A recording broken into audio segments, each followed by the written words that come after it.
Hello বন্ধুরা, তুলিস world চ্যানেলের আরও একটা নতুন ব্লগে সকলকে অনেক অনেক ওয়েলকাম। আর আজকে একটা মিনি ব্লগ শেয়ার করছি। এখন বাজে বিকাল 5টা। আর এই যে আমার পাপা পাপা কিন্তু উঠে গেছে ঘুম থেকে।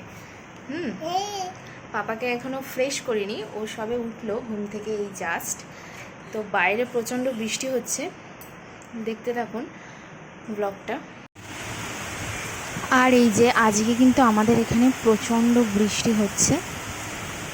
এখন প্রচণ্ড গরম পড়লেই দেখছি কিছুদিন পর পর বৃষ্টি হয়ে যাচ্ছে, তো ওয়েদারটা আবার চেঞ্জ হয়ে যাচ্ছে।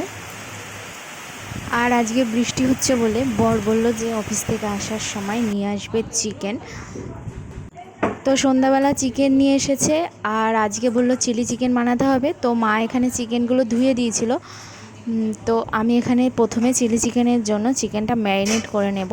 তার জন্য আমি রসুন আর কাঁচা লঙ্কা কেটে নিয়েছি, তার মধ্যে চিকেনটা দিয়ে দিলাম। আর এর মধ্যে দিয়ে দেব লবণ পরিমাণ মতন, আর দেব এই যে গোলমরিচ গুঁড়ো দিয়েছি 2 চামচ দিয়েছি। গোলমরিচ গুঁড়োটা একটু বেশি করেই দিতে হবে। আর আমি ভুলবশত হলুদ দিয়ে দিচ্ছিলাম, এখানে তো হলুদ যায়ই না। আর এখানে সয়া সস দিচ্ছি 2 চামচ মতন সয়া সস দিলাম। তারপর দিয়ে দিলাম একটা ডিম। এটা আমি অনেকক্ষণ আগে ম্যারিনেট করে রাখছি, যতক্ষণ ম্যারিনেট করা থাকবে তত খেতে ভালো লাগবে, জুসি হবে।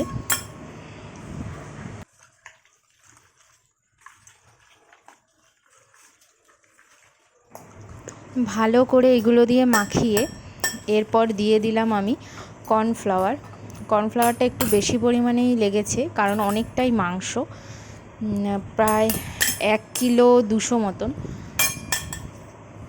আর তারপর একটুখানি ময়দাও দিয়ে দিয়েছিলাম। তো চিকেনটা ম্যারিনেট করা হয়ে গেছে, 2-3 ঘন্টার জন্য ম্যারিনেট করে রেখে দিয়েছি।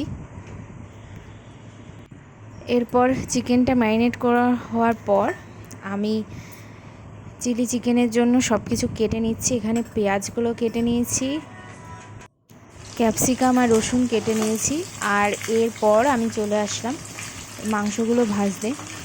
রিফাইন তেল দিয়ে দিয়েছি, তারপর দিয়ে দিলাম এক এক করে মাংসগুলো। বেশি কড়া করে ভাজবো না, মিডিয়াম করেই ভাজতে হবে। 1 কিলোর বেশি মাংস ভাজতে ভাজতে তো এই গরমে আমার অবস্থাই খারাপ হয়ে গেছে। তারপর কমপ্লিট করলাম মাংসগুলো ভাজা, এই যে 1 বাটি হয়েছে। মাংসগুলো ভাজা হয়ে যাওয়ার পর ওই তেলটার মধ্যেই আর একটু তেল দিয়ে নিই, ওই তেলেই আমি এখানে দিয়ে দিলাম আদা কুচি কুচি করে, আর দিয়ে দিলাম রসুন, তারপর দিয়ে দিলাম ক্যাপসিকাম আর পেঁয়াজ।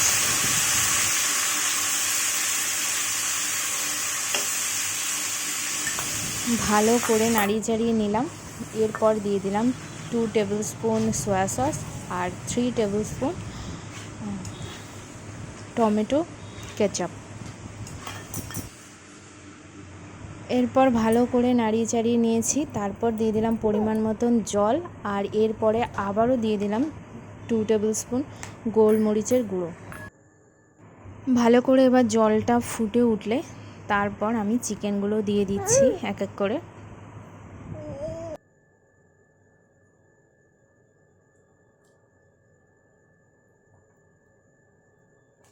এরপর চিকেনগুলো হয়ে যাওয়ার পর আমি একটা বাটিতে 2 টেবিল স্পুন কর্নফ্লাওয়ার নিয়ে তার মধ্যে গরম জল দিয়ে এবার ওপর থেকে দিয়ে দিলাম। এরপর জোরে আঁচ দিয়ে কিছুক্ষণ নাড়িয়ে চাড়িয়ে নামিয়ে নিলে রেডি চিলি চিকেন। আর গ্রেভিটা দেখতেই পাচ্ছেন ঠিক হয়ে এসছে। চিলি চিকেন বানানো কিন্তু খুবই সহজ,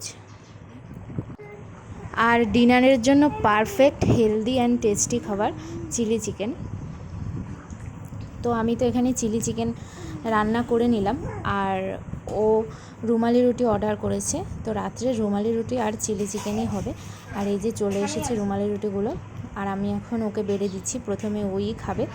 আর আমি ওকে স্যালাডও কেটে দিয়েছি, শসা টমেটো কেটে দিয়েছি, আর রুমালি রুটি দিয়ে দিলাম। তো আজকের ভিডিওটা এখানেই শেষ করছি। ভিডিওটা কেমন লাগলো অবশ্যই কমেন্টস করে জানাবেন, আর লাইক কমেন্ট শেয়ার করতে ভুলবেন না, আর চ্যানেলটা অবশ্যই সাবস্ক্রাইব করবেন এরকম নতুন নতুন ভিডিও পাওয়ার জন্য। দেখা হবে নেক্সট ব্লগে। এখন টাটা।